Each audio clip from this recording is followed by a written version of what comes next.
essa trajetória ela foi responsável por me fazer pensar, trabalhar na coletividade, com a coletividade e pela coletividade. O estudante do noturno, ele vivencia uma academia e uma universidade totalmente diferente da universidade do diurno. Quem construiu essas condições e essas relações sociais nessas estruturas foi a própria sociedade. E se nós construímos, nós temos a condição de desconstruir. Meninas das Ciências. Oi, gente, tudo bem com vocês? Estamos hoje com mais um Meninas nas Ciências e hoje nós vamos conhecer um pouquinho da história da Fabiana Correia Moura. Obrigada, Fabiana, por aceitar o convite, participar aqui com a gente. E você poderia se apresentar um pouquinho para a gente, por favor? Bom dia, Roberta. Bom dia a todas as meninas na ciência que acompanharão, né, esse nosso bate-papo. Eu sou Fabiana, nascida no interior da Bahia, em Jequié, e uma das coisas que eu gosto sempre de contar, onde eu falo da minha trajetória profissional, é das minhas raízes, da minha história. Eu sou uma entre três irmãs, né? Somos três, e crescemos dentro do Centro de Abastecimento Vicente Grilo, uma feira livre aqui em Jequié. Meus pais, né, não concluíram sequer o ensino fundamental, e a Feira Livre foi um espaço que eu costumo dizer hoje, quando eu resgato essas memórias da feira, de onde eu cresci, de onde eu me desenvolvi, desde a infância à adolescência, essa trajetória ela foi responsável por me fazer pensar, trabalhar na coletividade, com a coletividade e pela coletividade. E eu gosto muito de resgatar essa vivência, porque hoje, Fabiana, pedagoga, mestra em educação científica e formação de professores, toda essa trajetória nossa acadêmica está no Lattes, ela não começa na graduação, na verdade, ela começa na nossa trajetória em tudo isso que nos foge enquanto pessoa, enquanto gente. E eu gosto de sinalizar isso porque eu acredito que toda transformação social, ela parte de uma construção coletiva. Então, é importante para mim registrar nesse processo de me apresentar no decorrer da minha vida profissional, mas resgatando sempre essas memórias dessa criança, dessa adolescente, que também é um processo de nos acolher, né, de acolher a essa criança, de acolher essa adolescente, e que muitas vezes sofrida pelas feridas do sexismo, do racismo, das estruturas misóginas que nós enfrentamos, e compreendemos que o feminismo que pauta as nossas atuações no mundo, ele não existe apenas enquanto categoria teórica, mas o feminismo, na verdade, é uma reescrita de nós e nossas vivências nessa ação coletiva que começa nas nossas comunidades, que começam nas feiras livres, que começam nas redes de mulheres, de tias e de avós que maternam na coletividade. Então, para a gente entender onde a gente chega no Minas na ciência, eu acredito que começa aí. Sim, com certeza. E lendo o seu blog, para quem não sabe, a Fabiana tem um blog, a gente vai deixar aqui na descrição o link para esse blog, então se você ficar interessado também pode acessar e ver aqui na nossa descrição. Lendo o seu blog, nós podemos deixar de notar, né, que a sua primeira experiência no magistério foi no estágio no EJA, no ensino para jovens adultos, durante a sua formação como professora no magistério de nível médio no Instituto de Educação Régis Pacheco. Conta um pouco dessa experiência e das inquietações que ela gerou para você, que provavelmente foi o que culminou para você ir para a graduação depois e em pedagogia. Sim. Realmente, o Travessias, esse blog eu criei, nasceu aí nesse contexto pandêmico, que eu senti a necessidade de ir resgatando as minhas memórias e as minhas histórias e deixando ali registrada para que outras pessoas acessem e para que outras pessoas contem as suas histórias ali também. E quando eu falo dessa experiência no magistério de nível médio, é uma das experiências, para mim, que foi o grande divisor de águas na minha vida. Porque chega um momento ali, trabalhando na feira, a gente trabalhava de segunda a sábado, e era uma rotina de trabalho bem cansativa, e no momento em que eu começo a fazer o magistério de nível médio, eu começo a pensar, eu posso buscar outras perspectivas, eu quero buscar outros caminhos. E sempre me senti tocada pela educação. Eu sabia, eu tinha o interesse, eu sabia que eu ia trabalhar na educação. Mas o interessante, Roberta, é que nesse momento em que eu vou fazer o magistério de nível médio, na época, minha mãe foi fazer a matrícula e lá ela eu encontrei vaga no magistério. Eu não sabia distinguir o que era cada formação de conclusão do ensino médio naquele contexto. E fui. E naquela caminhada, aos 17 anos, eu começo a fazer o primeiro, o segundo, o terceiro ano do magistério. E aí é no estágio do magistério que eu tenho uma experiência que é realmente o divisor de águas da minha história. Com uma turma de jovens e adultos, eu era uma adolescente de 17 anos, vivendo a experiência profissional da docência. E naquela turma eu tinha senhores, senhoras, eu tinha jovens solteiras, jovens casadas, mães que levavam os seus filhos para a escola para estudar, porque não tinha com quem deixar em casa. E aquela experiência mexeu comigo, me fez pensar, estar ali, enfrentando todas as condições adversas, porque eu fui fazer estágio numa turma de educação de jovens e adultos no noturno, porque um turno eu estava na escola estudando, no outro turno eu estava na feira trabalhando, e eu também não tinha como fazer o estágio no diurno como os meus colegas. E o engraçado é que nesse momento dessa experiência, eu faço todo o material com as minhas colegas de estágio, né, como se fosse estagiar em uma turma de anos iniciais, e precisei ir para uma turma de EJA. E aí lá eu coloco o painelzinho, tudo coloridinho, tudo florido, como era o magistério naquela época, e me lanço nesse desafio. E aí percebo ali ainda conhecendo Paulo Freire, né, com as primeiras leituras sobre o trabalho de Paulo Freire, sobre o método de alfabetização, sobre quem era Paulo Freire, e aquela ação de Paulo Freire em alfabetizar pessoas em pouco tempo. E eu me lembro que no momento, na disciplina de educação de jovens e adultos no magistério, que era ministrada também pela minha professora de estágio, que depois, lá na graduação, eu a reencontro.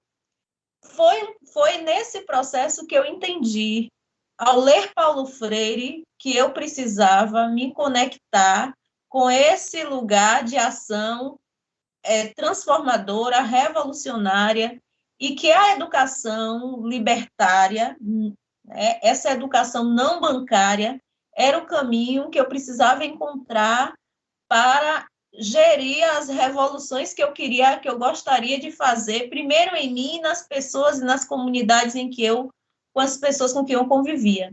Então, foi nesse processo, nesta experiência na educação de jovens e adultos, no noturno, ainda no magistério de nível médio, que eu entendi. A educação, é na educação que eu iria atuar, se não na escola regular, se não na escola formal, se com projetos, se com educação popular, se com leitura na rua, na praça, na minha comunidade, mas eu me reconheci naquele momento que ser uma profissional da educação era o que eu desejava e era o que eu queria. Então, você foi realizar sua graduação em Pedagogia na Universidade Federal do Sudoeste da Bahia. Como é que foi um pouquinho esse percurso para a graduação? Quais foram os seus desafios? Bem, esse percurso para a graduação é bem engraçado que no primeiro vestibular eu não tento vestibular para pedagogia, né? Eu tento vestibular para biologia.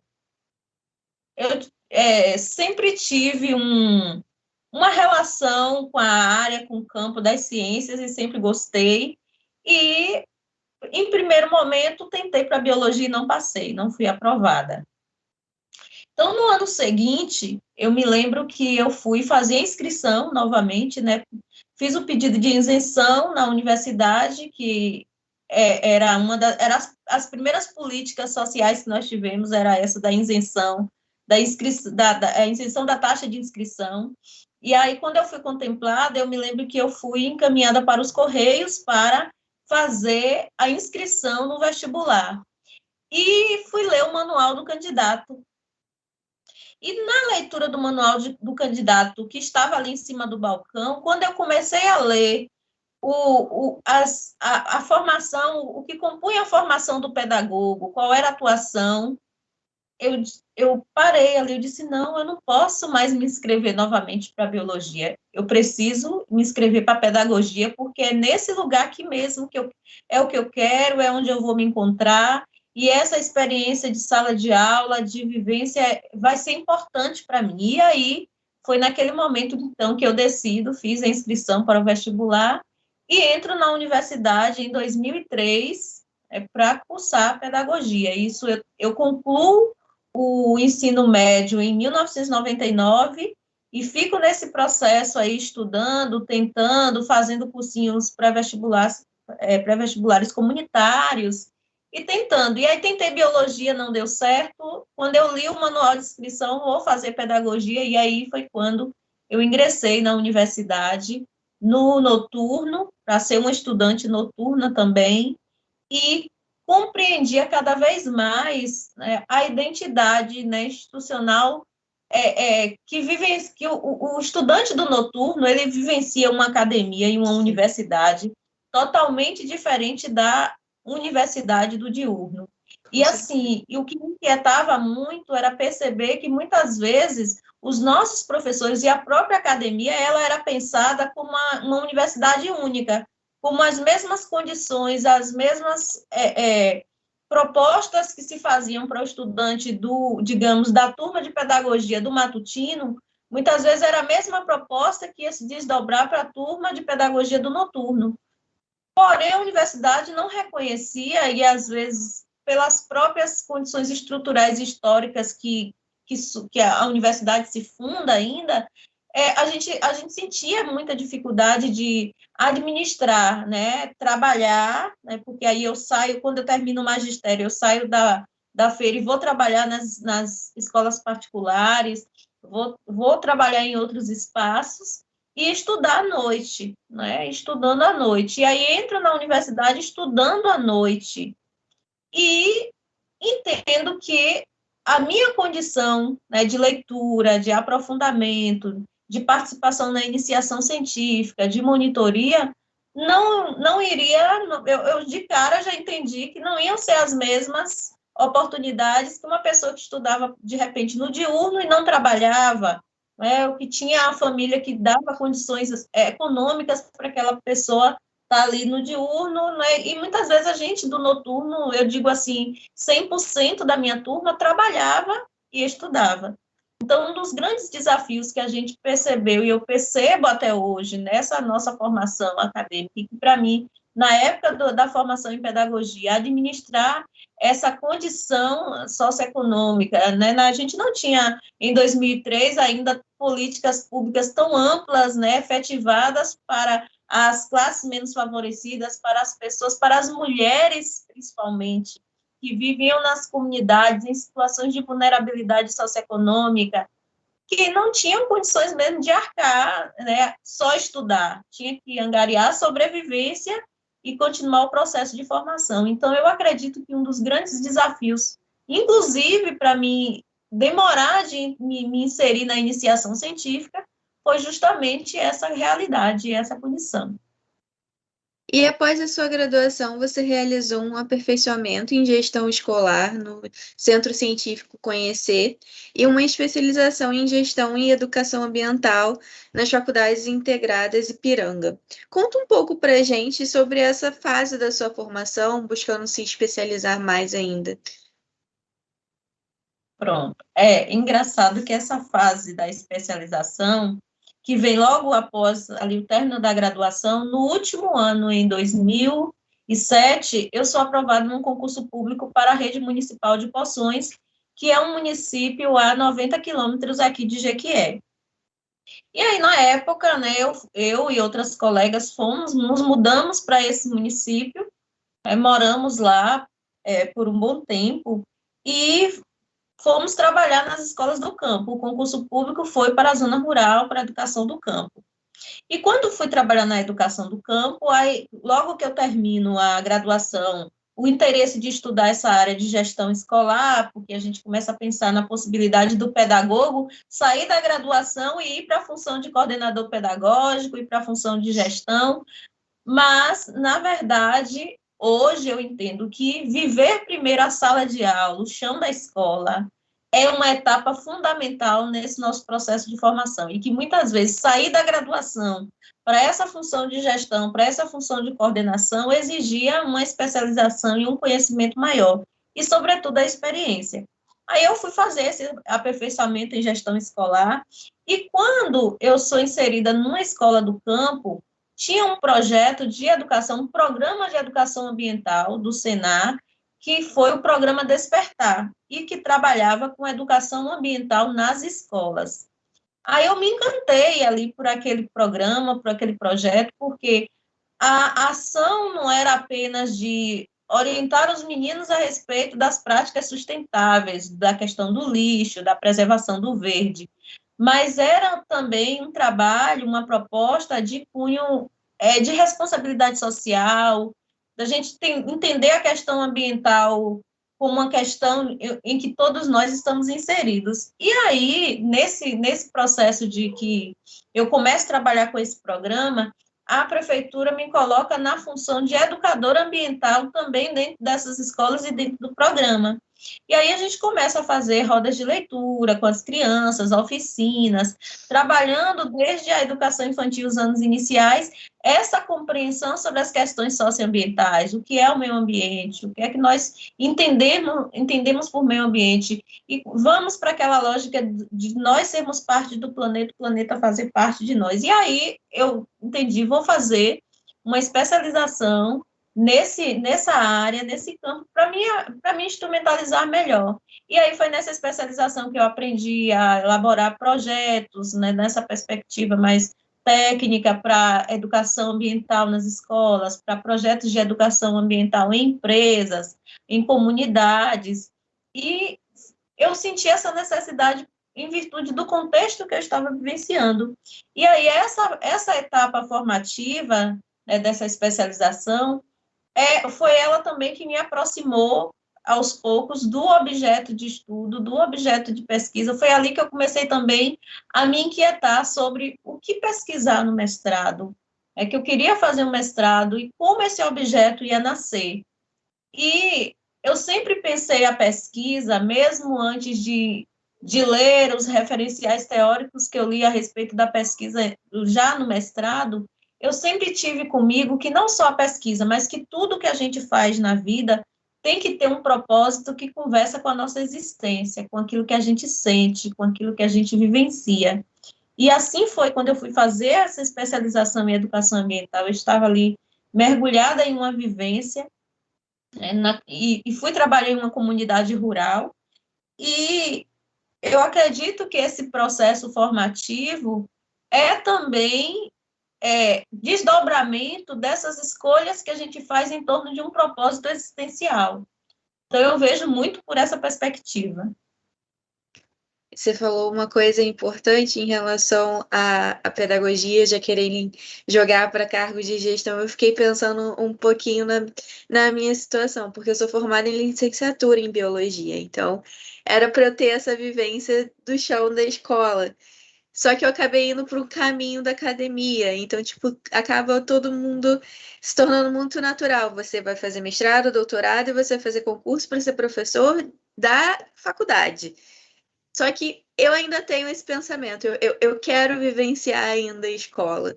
Eu espero ainda ter essa oportunidade de vivenciar a escola. Eu tive algumas vivências em relação à escola, porque eu tive que fazer estágios, E eu gostei muito, então eu ainda quero, apesar de almejar a faculdade, a universidade, eu quero ainda poder conciliar essas duas questões, de poder lecionar na faculdade e na escola também. Isso é uma coisa que a gente vem falando bastante. Não é porque é um professor doutor, e não é porque a pessoa tem doutorado que ela não pode estar na escola também. Porque existe um pouco essa visão, né? Se você já tem doutorado, você para que você vai para a escola pública ou uma escola de ensino médio, ensino fundamental? Eu acho importantíssimo quando você fala desse ponto de vista, Roberta, e que, assim, eu acredito muito também que as nossas travessias, elas são transcendências, né? Não é porque Roberta fez graduação, mestrado e doutorado e não vivenciou, digamos, a experiência da educação básica, enquanto professora da educação básica, que isso desautorize Roberta a falar sobre o processo de escolarização e educação básica, porque nós passamos a vida inteira dentro da escola, né? Nós vivenciamos escola a vida inteira. O que eu acho importante é que a gente precisa fortalecer hoje as políticas de extensão. Eu acho que é uma das coisas na universidade que me inquieta assim, muito. Eu acho que o meu sonho hoje de trabalhar na universidade é exatamente isso, é trazer essa universidade para cada vez mais perto, para o chão da escola, para que o estudante, para que a estudante do ensino médio, ela veja não como lugares distintos, mas entender que a escola e a universidade são os mesmos lugares e que, na verdade, a gente faz um ciclo. A gente passa pelo processo de escolarização, vai para a universidade, as licenciaturas nos habilitam, né, para dar aula nos anos, na educação básica, nos anos iniciais, no ensino fundamental, no ensino médio, na EJA, e, ao mesmo tempo, nós saímos dessas modalidades para fazer mestrado, para fazer doutorado, e formamos os professores que vão para que saem, que vão ser os licenciados, que vão formar esses estudantes. Então, na verdade, a gente são contextos distintos dentro do mesmo ciclo, que não é um ciclo que se difere. E eu acho que a gente compreender isso,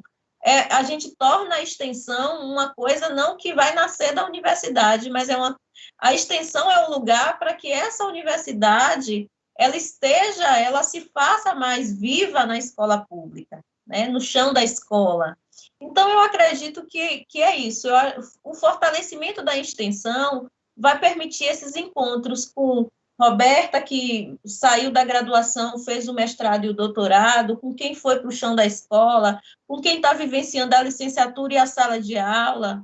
Então, eu acho que essa diversidade de experiências e de perspectivas e de olhares é o que nos enriquece. E que eu acho importante também, Roberta, termos profissionais que passaram por essas etapas como você e que também não passou por um processo inflamatório que muitas vezes acontece também na educação básica. Nem todo mundo está pronto, de fato, para vivenciar os desafios e, principalmente, a questão política partidária, como ela se desdobra e impacta o nosso trabalho na universidade, na academia, na escola, né? Então, muitas pessoas, muitas vezes, com um potencial gigante para fazer milhares de coisas na universidade, na educação, passam pela experiência da educação básica, se frustram e saem desse lugar da educação, e às vezes a gente perde um profissional que tem muito a fazer, há muito a criar, a contribuir, como você tem contribuído aí com Meninas nas Ciências e com tantas outras ações, que muitos dos nossos que passaram pela educação básica se frustraram demais, se feriram demais e não conseguiram lidar com esses cortes. Então, eu acredito que cada perspectiva ela tem um significado que é importante, que é necessário.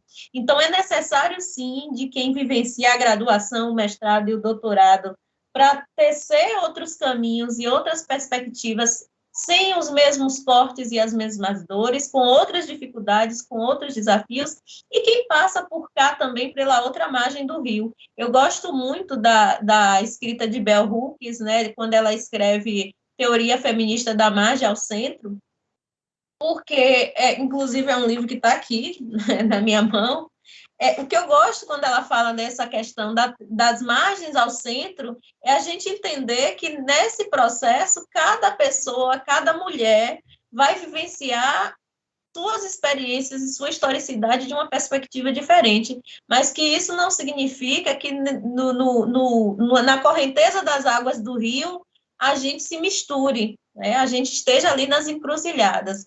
E eu acredito que isso é muito potente.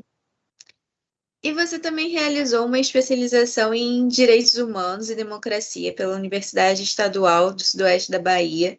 E o que te motivou a realizar essa especialização? Essa especialização foi uma experiência, eu digo assim, até na época foi muito engraçado, porque quando eu tentei a seleção, eu vi democracia e direitos humanos, falei, poxa, é uma temática que vai me dar condições de discutir, de ampliar esses debates que eu tenho feito na escola, com os professores, e nos espaços também que não formais de educação que eu acabo passando e a gente acaba construindo alguma coisa. E aí, quando eu me inscrevi para essa seleção também na UESB, eu vi que era uma especialização do curso de Direito, né? E, de fato, quando a gente foi selecionada, na turma que eu estava, só tinha eu, uma outra colega pedagoga e uma colega da área de ensino de geografia. E a gente percebeu que o curso, era um curso denso, um curso carregado de debates em torno da história dos direitos humanos, das políticas de direitos humanos, e o foco que tinha na educação era bem lá no final da especialização. Esse curso eu entendi como importante nesse meu processo de formação, porque eu buscava atuar nas comunidades com rodas de leituras, com conversas, com rodas de leituras na escola, trazendo essa perspectiva de compreender os direitos humanos e suas interseccionalidades numa linguagem em que os meninos e as meninas das comunidades, dos bairros, da periferia, entendessem. Então, eu disse, essa especialização, eu vou me instrumentalizar, eu vou ter que me aprofundar, eu vou ter que fazer leituras do campo do direito, e, inclusive, acabamos estudando direito penal, direito administrativo, direito constitucional, e foi ali, nesse processo de me especializar nesse campo, e trabalhando também em turmas de educação de jovens e adultos, que eu percebi a necessidade da gente trazer esses conhecimentos do campo dos direitos, né, e que a nossa atuação e o nosso ativismo também, ele tenha substância, eu precisava ter um alicerce, entender um pouco desse campo jurídico para fundamentar as nossas atuações, para escrever melhor os nossos projetos, para ir em busca de ações afirmativas e que elas se efetivassem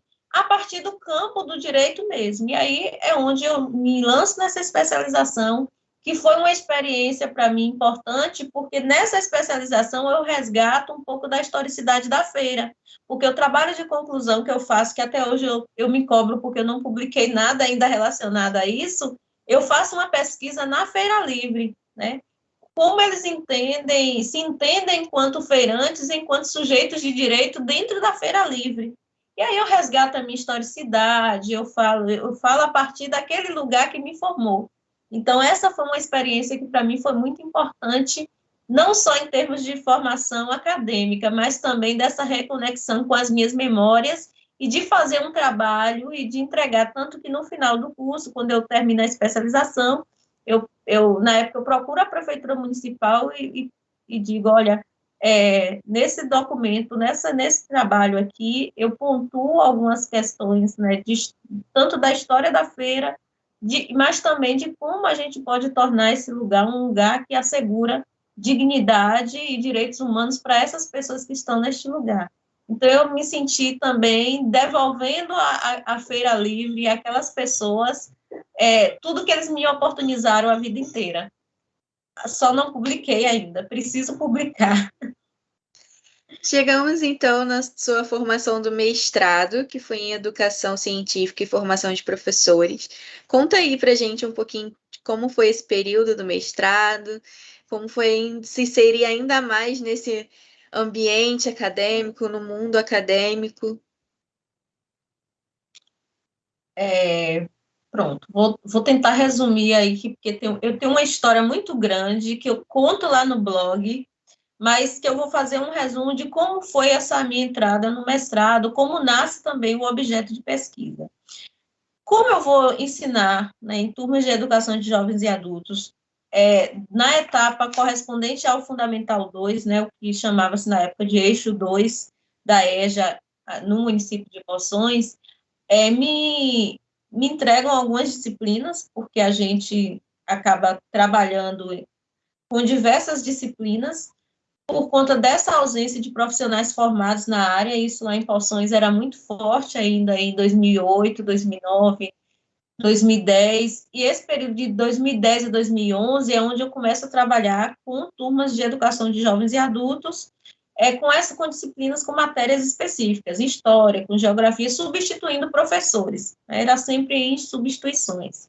E aí me chamam para substituir uma professora de ciências que ensinava o ciclo que correspondia do 6º ao 8º ano do fundamental, só que com turmas de EJA e a disciplina de ciência. E aí, para mim, foi um desafio muito grande. Por quê? Porque não bastava apenas transpor aquele trabalho pedagógico que a gente faz com classes regulares. Eu fui em busca de colegas que ministravam aula de ciências e a maioria dos meus colegas me dizia assim, eu pego os mesmos conteúdos que eu trabalho no ensino fundamental e faço um trabalho lá sem muito aprofundamento, porque muitos não sabem ler direito, não escrevem bem, têm pouco conhecimento da matemática básica. E aí eu fiquei angustiada com aquilo. Falei, poxa, eu não quero simplesmente ir lá, depositar, colocar conteúdos, reproduzir conteúdos, e não e isso não ser significativo na vida desses estudantes que são estudantes do noturno. Eu já vinha daquela vivência lá do magistério, da minha vida mesmo, enquanto estudante de graduação do noturno. Então, o que é que eu fiz? Eu peguei esses conteúdos e fui discutir com eles, perguntar o que é que eles sabiam, o que é que eles não sabiam, como foi escutá-los, como foi sobre as histórias de vida deles, como foi a infância, como foi a adolescência, o que levou aqueles estudantes, a maioria eram mulheres. Isso também me despertou muito, que a maioria das turmas de educação de jovens e adultos que eu trabalhei, desde o magistério, a maioria eram mulheres, e a maioria eram mulheres negras, mulheres que moravam em áreas periféricas, mulheres com filhos, mães solos, mulheres trans. Então, eu precisava pensar um ensino de ciências que desse conta de instrumentalizá-los com o conteúdo clássico, mas que também dessem a eles e a elas a oportunidade de pensar sobre aquilo que nós estávamos estudando. E foi ali que eu comecei a me aprofundar, reler Paulo Freire, ler Pedagogia do Oprimido, ler Educação e Mudança, e comecei a pensar como esse ensino de ciências poderia ser ressignificado, como ensinar ciências poderia ser diferente. E aí, em 2011, é lançado aqui o Programa de Educação Científica e Formação de Professores na UESB. Aí eu tentei a primeira seleção, não passei, tentei uma seleção na UNEB também no Programa de Educação em Contemporaneidade em Salvador, não fui aprovada e continuei tentando. E tentei até na quarta vez é que eu fui aprovada. No ano em que eu tentei pela quarta vez, eu estava grávida da minha filha de 6 anos. E eu me lembro que quando eu fui fazer a entrevista, ela tinha 20 dias de nascida e eu amamentava. Então, eu estava com a roupa ali encharcada de leite e fui para a entrevista. E falei de qual era a minha condição, a minha situação, que a minha filha era recém-nascida, mas que eu estava ali pela quarta vez e que eu ia continuar tentando. E aí eu me lembro que um professor na entrevista me perguntou, por que você está aqui de novo? E se você não passar novamente, o que é que você vai fazer? Eu disse a ele, bem, Eu posso tentar seleção em outros programas, eu vou continuar tentando, mas é bem possível que no próximo ano você me veja aqui novamente, porque esse é o programa que toca no objeto no que eu quero pesquisar. E aí eu conheci os referenciais, encontrei um livro na escola que é Fundamentos e Métodos em Educação e Ciências, do Demetrio Delizoikov. Começo a ler esse livro e começo a pensar a problematização desse conhecimento que eu estava desenvolvendo em sala de aula, nas aulas de ciência, e não sendo formada na área de ciências. E aí é quando eu ingresso no mestrado com esse objeto, e aí vou discutir, vou debater com essas minhas colegas, com professoras, problematizando o ensino de ciências na educação de jovens e adultos. E aí a gente estuda o conceito de problematização, a polissemia do termo problematização, e nesse processo eu me coloco na pesquisa não como pesquisadora sobre uma prática, mas com elas sobre as nossas práticas. E aí a gente vai conversar com professoras que são formadas na área, que ensinam ciências nessas turmas, e discutir os nossos vieses e colocar o que a gente sentia. E aí disso, eu vivencio essa experiência do mestrado em Educação Científica e Formação de Professores e vou refinando esse objeto de pesquisa que culmina, inclusive, na dissertação, em que, de uma formação continuada que a gente realiza na escola aos sábados, né, uma formação de 40 horas, nesse processo de formação onde a gente discute o que é ciências, a gente discute o conceito de problematização a partir de Paulo Freire, a partir de Bachelard, e nesse processo eu já começo a pensar na nossa condição das mulheres fazerem ciências. É ali que eu começo a me inquietar com isso. E quando eu termino essa etapa de coletar os dados e que eu vou analisar, né, que eu volto para análise de dados, é que eu percebo, né, essa necessidade da gente começar a se reconhecer enquanto mulher e me aprofundar nas leituras, né, principalmente do feminismo negro. Aí eu fui para a Lélia Gonzalez, fui conhecer melhor a Sueli Carneiro, conheci a Bianca Santana, lendo Bell Hooks, lendo tantas outras mulheres, eu começo a perceber, né, e a analisar aquelas questões que nós discutíamos, embora esse referencial ele não entre na minha dissertação, mas ele começa a me costurar.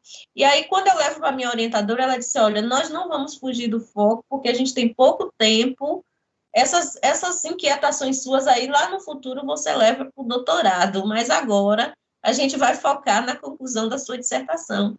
E aí nasceu uma dissertação que é Problematizando o Ensino de Ciências na Educação de Jovens e Adultos, que tem um recorte mais nesse sentido pedagógico mesmo, de entender essa prática problematizante a partir de nós. Então, basicamente, a experiência do mestrado, ela se resume aí, ela se fecha nesse ciclo que se abre em outros ciclos mais à frente.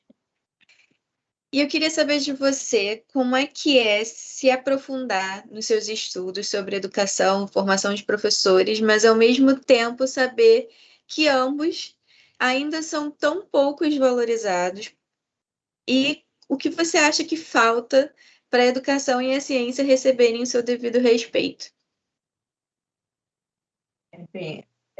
Sabe, Roberta, o aprofundamento nesse debate em torno da formação de professores me remete a uma disciplina que eu fiz no próprio mestrado, que a disciplina era desenvolvimento profissional docente. Nessa discussão e nessa disciplina, um dos pontos que a gente que a gente já reconhece historicamente, né, todas as exclusões que foram geradas a partir do colonialismo e das colonialidades, né? Desde o processo de expansão ali da Revolução Industrial Europeia, né, para as outras áreas do mundo, mas ela expande no sentido de fazer crescer um grupo, né, se desenvolver economicamente e socialmente um grupo, em detrimento de outros grupos, né? A gente carrega aí no fio da história diversos processos pautados pela escravidão, pela desigualdade socioeconômica, e as pessoas dizem assim, mas o mundo é assim, desde que o mundo é mundo, desde que o feudo é feudo. Mas quem construiu essas condições e essas relações sociais nessas estruturas foi a própria sociedade. E se nós construímos, nós temos a condição de desconstruir esse modelo. E quando a gente olha para essa questão, por que eu gosto muito de me remeter a esse processo e a essa questão histórica? Porque nesses anos que eu estou no município de Poções, eu fiz um curso de aperfeiçoamento que eles deram para a gente, de complementação pedagógica e em ensino de história, e hoje lá eu leciono essa disciplina de história, eu tenho uma cadeira de história dentro da minha escola, a gente costuma brincar dessa forma, e eu acredito que reconstruir esse processo histórico para falar disso é importante. Então, nós saímos desse movimento, né, eurocêntrico de formação, de compreensão do mundo. A Idade Moderna surge com um ideal, né, de pessoa, de homem, e dentro desse ideal que é formado do homem moderno, né, da revolução capitalista, ela institui um modelo e um padrão de sucesso, de economia, de sociedade, que se pauta na exploração, não só das nossas riquezas naturais, materiais, mas como a exploração do homem pelo homem. E o que a gente percebe é que isso vem se agravando e se agrava historicamente e culmina num dos processos assim, mais horrendos na história do nosso país, que é a escravização das pessoas negras e indígenas, dos povos negros e indígenas, a escravidão dos povos africanos e o desfecho disso não só no Brasil, mas em diversos lugares do mundo. Mas aí a gente vai falar a partir da nossa realidade para pensar a formação de professores. Então, é dentro desse construto histórico marcado por essa colonialidade que a gente institui um programa, um pensar a formação de professores e a princípio, de instrumentalizar professores para quê? Para formar, né, as meninas, letrar as meninas para que, no nível básico, ali, para que ela cuidasse da casa, dos filhos, da cozinha, e fossem boas esposas, e letrar os meninos para o trabalho, alguns para o trabalho intelectual, se ele pertencesse a uma classe socioeconômica mais abastada, e os demais para servir à lógica do capital financeiro, do capital industrial, da produção econômica. Então, esse cenário de linha de produção se desdobra na formação de professores quando a gente tem ainda um modelo de formação de professores, que isso também eu discuto no mestrado, nos grupos de pesquisa, que quais são as racionalidades que pautam a formação de professores. Então, a gente tem um modelo técnico de formação, né, uma racionalidade técnica de formação, aí a gente começa a discutir, a debater, a pensar as metodologias, aí a gente caminha para uma perspectiva da racionalidade mais prática, né, de pensar os métodos, de pensar metodologias, esses modelos práticos de formação, mas a gente avança no sentido de entender que nós não precisamos abandonar tudo que a racionalidade técnica e a racionalidade prática nos proporciona, mas a gente caminha para uma perspectiva crítica, para uma teoria crítica, e aí a gente traz diversas referências no mundo e pós-críticos também, que vêm nos fazer entender, não, a gente não vive dentro de um plano cartesiano, racional, nós lidamos com vida, e vida é subjetividade, é intersubjetividade. E aí a formação de professores no Brasil, ela é cercada ainda por esse viés propedêutico da educação bancária que Paulo Freire tanto critica, né? Paulo Freire ainda é tão presente nos nossos discursos, nos nossos debates, nas frases de jargões, nos eventos, mas a gente precisa concretizar Paulo Freire nas políticas de formação de professores, nas políticas públicas educacionais. Então, a gente tem um país que, nesses últimos 20 anos, eu digo que nós avançamos muito em termos de políticas públicas educacionais, de investimento em formação de professores com ampliação dos programas, dos cursos nas universidades, dos programas de mestrado e doutorado, mas a formação de professores no Brasil, ela ainda vivencia um cenário de desvalorização que perpassa por três, eu acho assim, por três coisas que são basilares, que começa com a carreira, né, a carreira docente, em termos de remuneração mesmo, ela ainda precisa se tornar uma carreira mais atrativa, para que os jovens não olhem apenas como para a medicina como um caminho para uma ascensão socioeconômica. O segundo ponto é a identidade profissional, que eu acho que a gente precisa reafirmar no nosso campo identitário enquanto profissionais da educação. Por que as outras áreas, por exemplo, um contador, quando se forma, ele precisa ter seu registro de conselho, ele precisa ter a carteira, ele precisa ter um conselho de ética que regula a sua atuação, que orientam as práticas. Por que a gente tem conselhos de medicina? E por que a gente não tem os conselhos, com essa vertente, que a gente tem o Conselho Nacional de Educação, a gente tem os conselhos, mas a gente não tem o nosso comitê de ética próprio, que resguarde ali a construção da nossa identidade profissional, que para ser professor você tem que ter registro, que você tenha carteira, e que a nossa profissionalização não seja vista como algo que qualquer pessoa com notório saber pode fazer, mas que entendam que assim como o médico, como o cirurgião, ele é formado e só ele pode operar, só ele pode fazer, a profissionalidade docente também precisa ser desenvolvida por pessoas formadas, habilitadas, experientes dentro do campo. Então, para mim, o segundo ponto é a questão identitária, né? E o terceiro ponto é a questão político-partidária. Nós, profissionais da educação, precisamos entender que a nossa atuação política, de formar os nossos estudantes, de comprometer os nossos estudantes na ação política, para que eles consigam avaliar a política partidária, não deificando alguém, nem demonizando, mas que eles entendam que a política partidária é feita por pessoas, por gente, né, com qualidades, com defeitos, com potencialidades, com todas as características que os seres humanos têm, mas que nós precisamos observar os perfis de política e de política partidária que mais dialoga com o nosso senso crítico e com a nossa compreensão de mundo na diversidade. Então, eu acredito que esses três pontos, né, tanto a carreira, a questão identitária e a questão política, são três pontos assim fundamentais para que a gente comece a trabalhar a formação de professores e promover uma formação de professores mais efetiva, mais coerente, mais coesa, e isso vai se desdobrar em melhorias em todos os setores da sociedade. Mas por que as grandes corporações, por que o nosso sistema econômico, por que os grandes empresários eles não investem nessa política?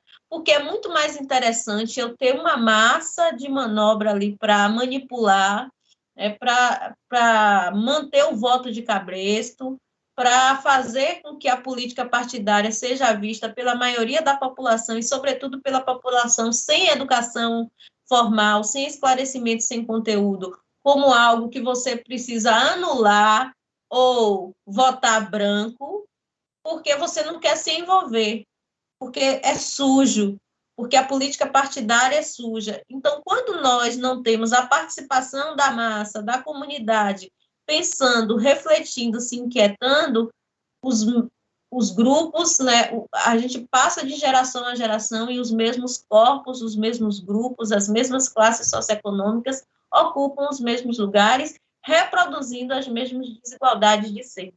Então, o que é que nós queremos enquanto mulheres na ciência, enquanto movimento feminista, enquanto movimento ecofeminista, enquanto feminismo negro, enquanto lutas das comunidades LGBTQIAP+, o que é que nós queremos? A gente quer uma sociedade inclusiva, uma sociedade que enfrente o racismo, o capacitismo, o machismo, e que seja um mundo melhor para todo mundo, que seja um mundo mais justo economicamente para todo mundo. Porque o que a gente busca com os nossos processos de escolarização, de formação, de pesquisa, é isso. A gente quer produzir um mundo com mais justiça social. E justiça social não é apenas distribuição da renda, mas a distribuição equânime do conhecimento, a distribuição equânime da saúde, da educação. É disso que a gente está falando, e não apenas da refeição, não apenas da comida no prato, porque a gente não quer só comida, né? E atualmente você está realizando uma especialização em neuropsicopedagogia. E como tem sido mais esse ciclo de aprendizado para você?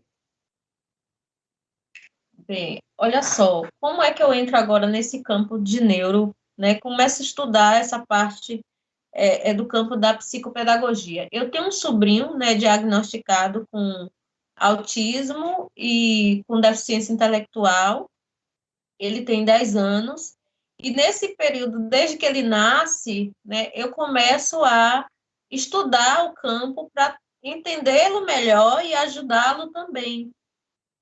E aí foi nesse processo, nesses anos todos, eu venho sempre lendo sobre o assunto, fazendo cursos de curta duração. Quando iniciou a pandemia, né, eu percebi, eu falei, poxa, e agora, nesse momento em que a gente veio o isolamento social, eu estava estudando nos grupos de pesquisa, mas já tinha terminado o mestrado, e aí eu pensei, vou me especializar nesse campo para entender melhor, para compreender melhor, não só para ajudá-lo, mas para ajudar outras crianças. Por quê? Hoje eu atuo como coordenadora pedagógica da rede estadual aqui em Jequié, no Colégio da Polícia Militar.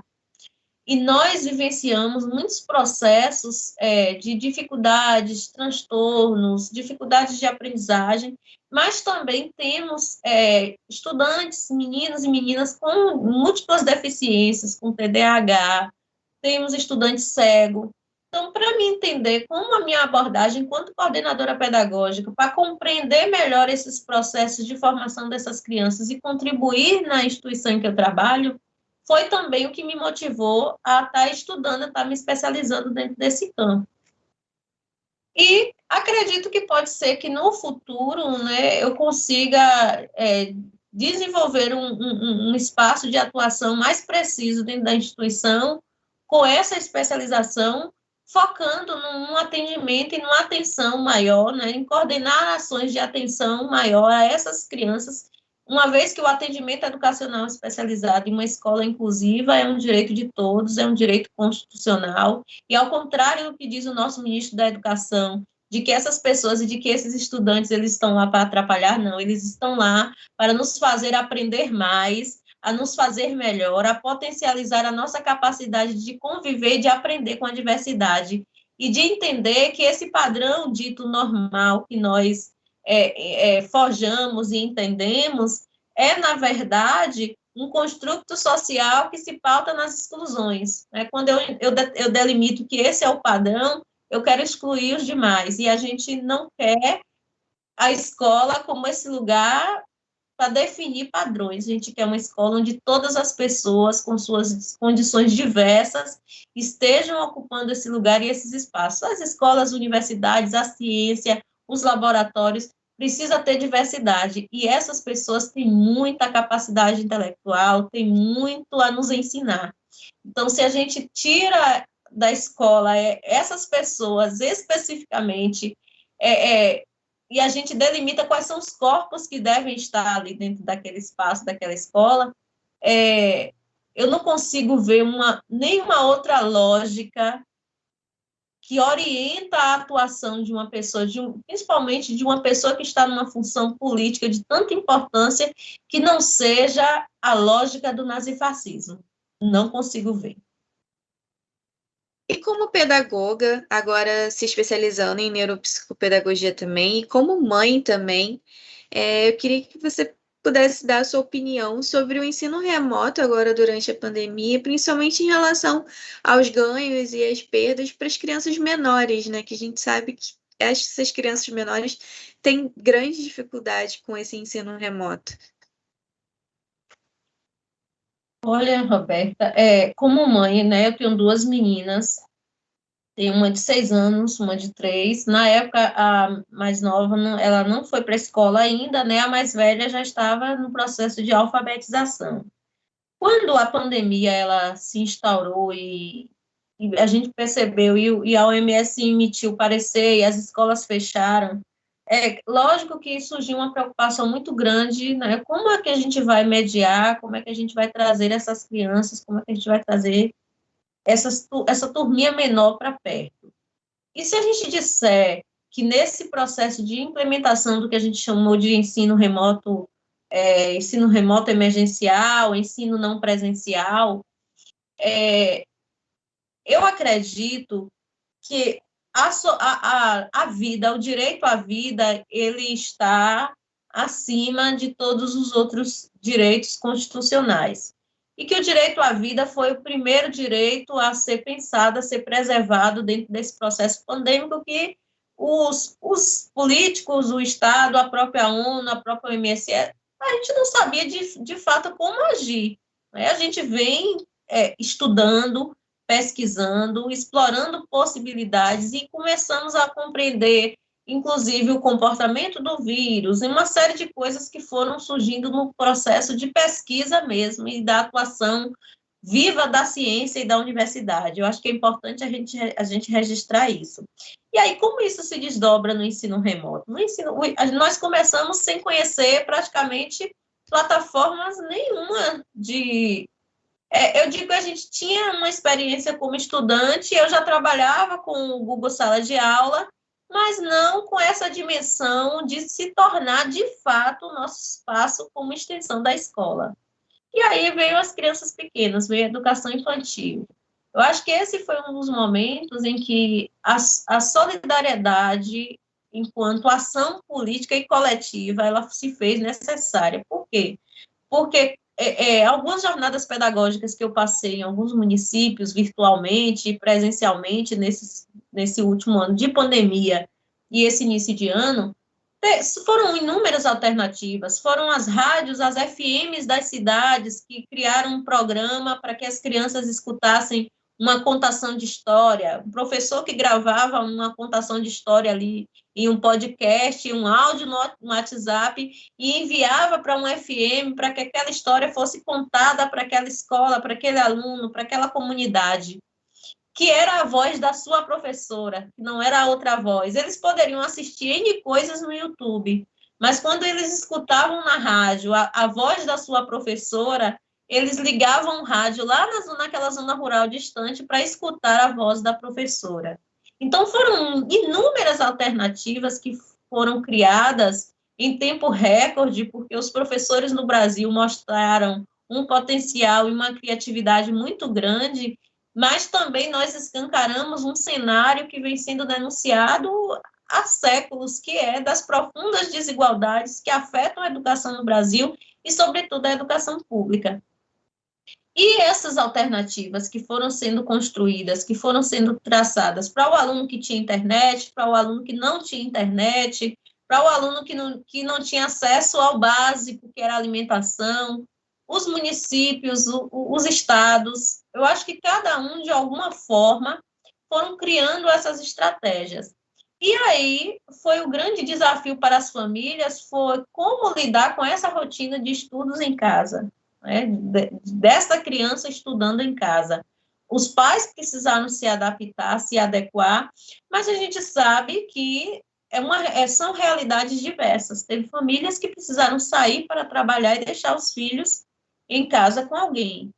Então, o ensino remoto emergencial, o ensino não presencial nesse contexto de pandemia, ele vem acontecendo em cada realidade, com suas condições objetivas, mas eu acredito que o fundamental que a escola quis fazer e tem feito é a manutenção do vínculo afetivo, do vínculo emocional, do estudante entender, eu estou linkado, eu estou ligada à escola, eu estou conectada à escola, ainda que distante, ainda que recebendo, às vezes, um roteirinho de estudo com atividades e com sequências de atividades para ser feitas em casa, em algum horário em que a mãe, em que a família pudesse auxiliar essa criança.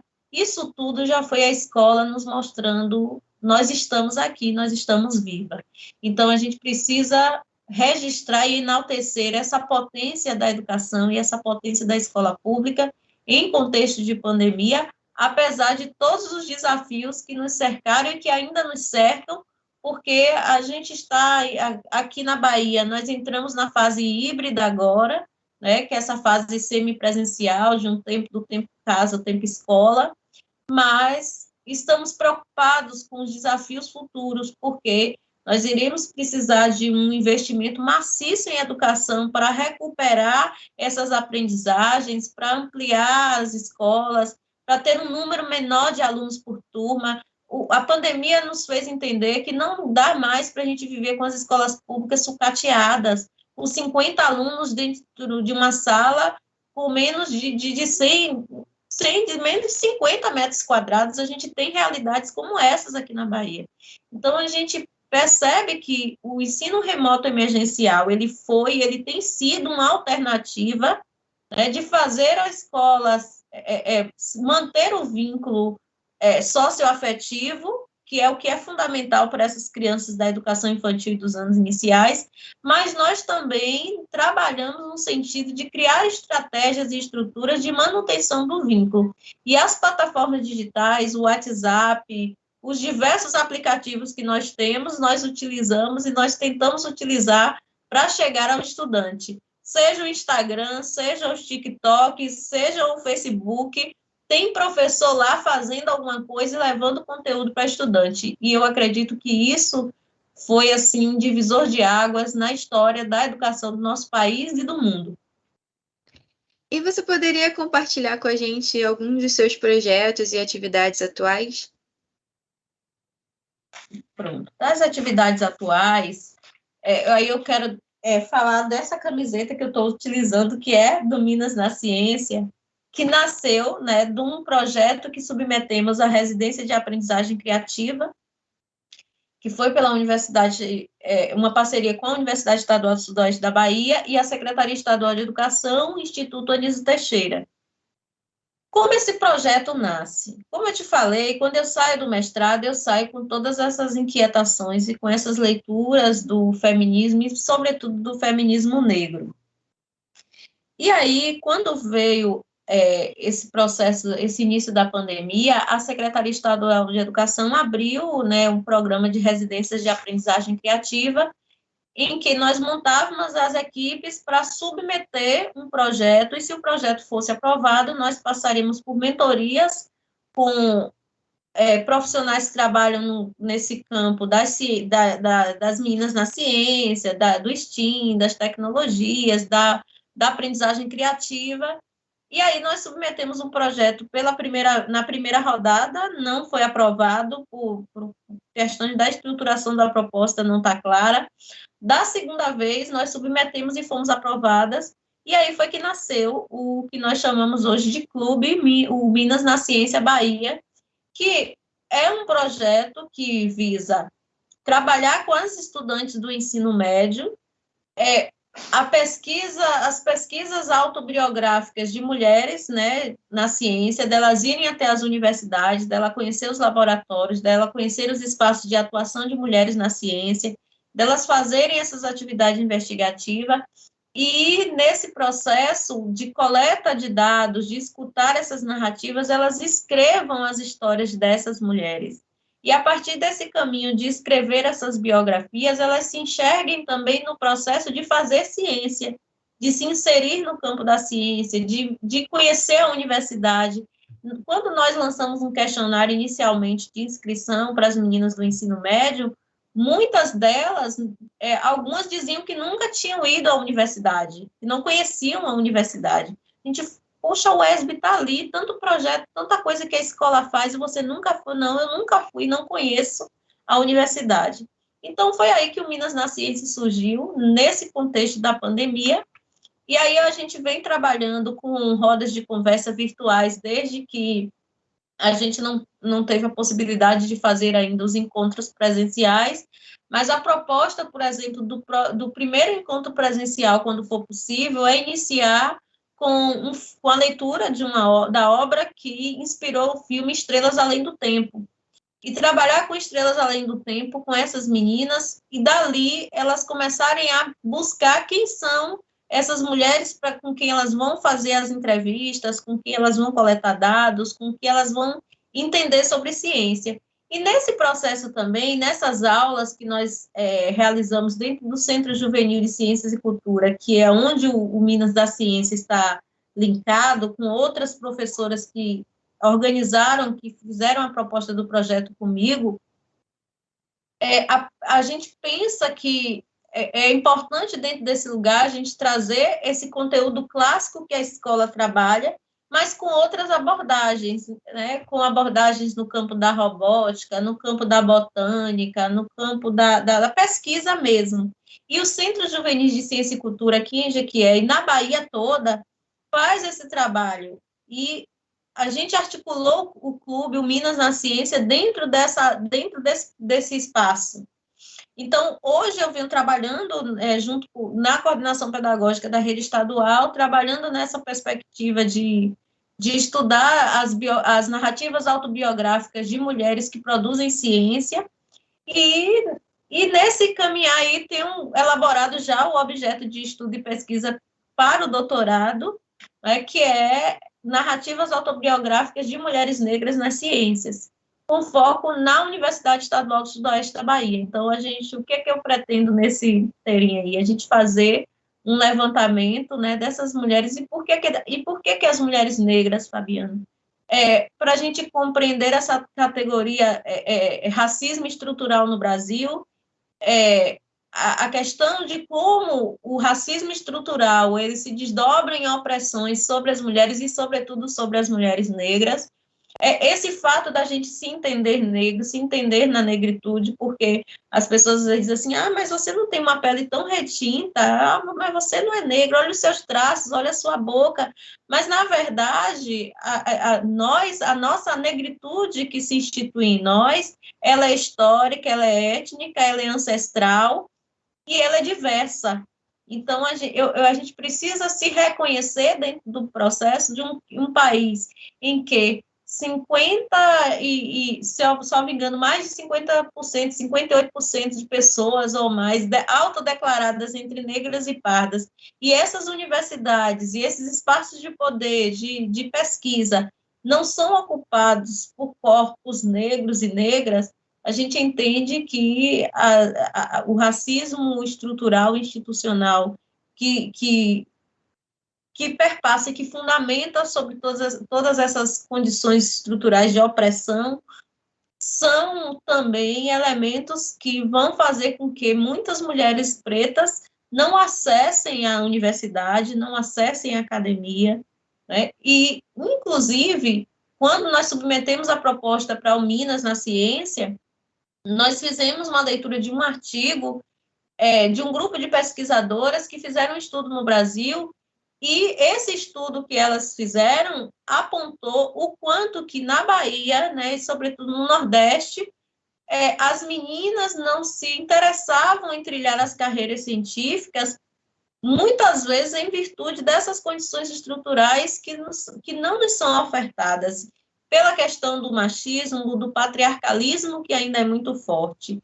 Então, hoje, o meu objeto de pesquisa e de estudo, já pensando no doutorado, nasce dessa relação e dessa inquietação sobre nós, mulheres, nas ciências, no mundo e nos nossos espaços de protagonismo. E para você, enquanto mulher, o que representa ser uma menina nas ciências? Bem, enquanto mulher negra, mãe, professora, ser uma menina na ciência significa para mim uma ação revolucionária. E entrando aqui na nossa máquina do tempo do Meninas nas Ciências, se você pudesse encontrar com a Fabiana do passado, lá na graduação, no início da graduação, o que você diria para ela? Que conselho você daria para ela? Olha, eu aconselharia a ler mais, né, pesquisar mais, no sentido de revisão de literatura, de biografias, de bibliografias. E eu aconselharia essa menina a ingressar, a procurar um clube, uma comunidade, um grupo de meninas na ciência. E dizia a ela, olha, não tente se empoderar sozinha não, porque você não consegue. O empoderamento advém da ação coletiva. E sobre aquelas questões que a gente não coloca no currículo, fora do nosso meio de trabalho acadêmico, você poderia compartilhar uma meta ou um sonho com a gente?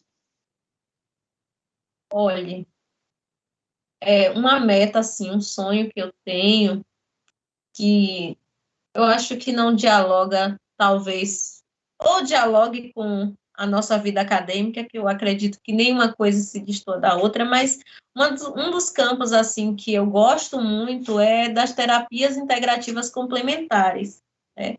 Recentemente eu participei de uma formação que também foi iniciada no início desse ano, eu concluí em junho, com o pessoal da Universidade Federal do Rio de Janeiro, pela UFRJ, e em práticas integrativas complementares. E desde que eu venho me interessando por esse campo da aromaterapia, do reiki, das barras de axis, eu tenho vivenciado um processo de autocura também de muitas coisas minhas, e o meu sonho é um dia poder ter um espaço, um lugar, uma comunidade, um sítio em que a gente possa acolher mulheres, né?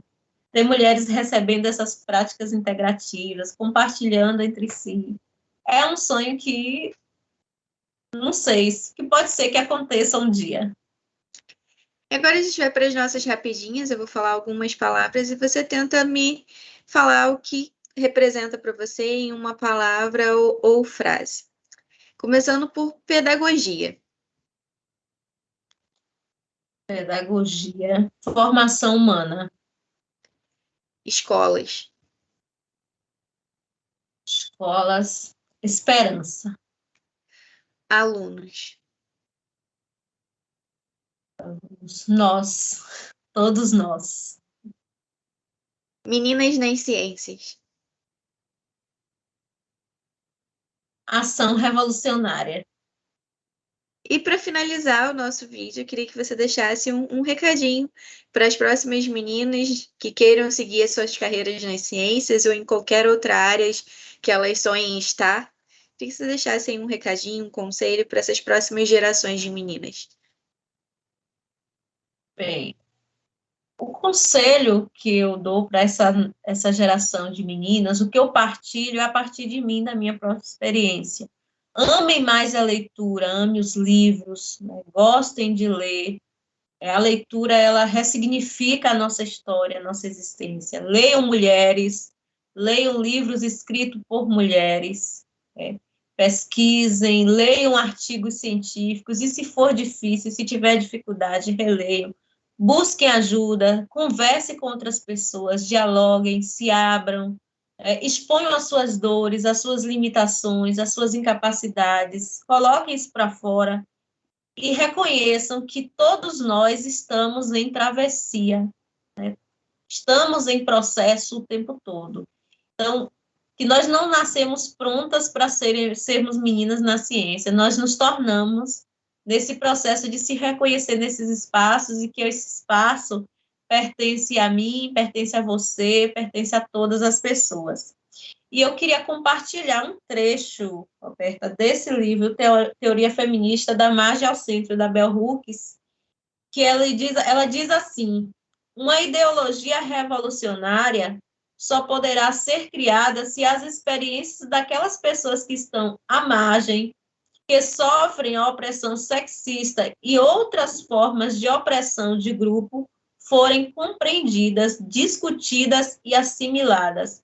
Elas precisam participar do movimento feminista como proponentes teóricas e líderes práticas. Então, eu quero dizer a todas as meninas, a todas as mulheres, a todas as pessoas, todos nós, todas nós podemos construir essa revolução, essa transformação e esse mundo melhor na coletividade. Há séculos atrás, nem eu nem você, mulheres, estaríamos aqui se outras antes de nós, se outras mais velhas não estivessem comprometidas com a ação revolucionária.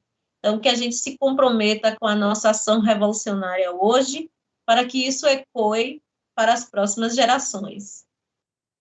Então é isso, obrigada mais uma vez, Fabiana, por compartilhar aqui um pouquinho da sua história, da sua experiência com a gente. E logo voltamos com mais Meninas nas Ciências. Não esqueçam de deixar um like nesse vídeo, se inscrever aqui no canal, ir lá dar uma olhadinha também no blog da Fabiana e seguir as nossas mídias sociais de Instagram, Facebook e acompanhar também essa entrevista no podcast, se vocês preferirem.